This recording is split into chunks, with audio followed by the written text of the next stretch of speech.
Happy Christmas. చూపించావయ్యా మా కోసము. 6వ వచన భాగాన్ని చదువుదాం.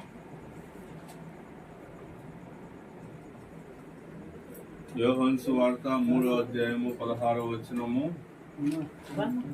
చెప్పండి, అందరు చెప్పండి. దేవుడు లోకమును ఎంతో ప్రేమించెను, కాగా ఆయన తన అద్వితీయ కుమారునిగా పుట్టిన వాని యందు. అద్వితీయ కుమారుడు దూతను బొమ్మన్నాడంట. ఆ దూతను బొమ్మంటే ఆ దూత చూసి, అమ్మో నేను పోలేను, నేను పోయి వాళ్ళ కోసం ప్రాణం పెట్టినట్టు చేయడం నావలు కదని అలా అంటా ఉన్నారంట. ఆ విధంగా ఇంక చివరికి యేసు ప్రభుని నువ్వు పోయి నా కోసం ప్రాణం పెట్టు, వాళ్ళ కోసం ప్రాణం పెట్టాను అన్నాడు. అందుకు అది ఒప్పుకొని ప్రభు వారు వచ్చాడంట, వచ్చి భూలోకానికి వచ్చాడంట. అది చాలా పెట్టడానికి దరిద్రంగా ఉన్నారు.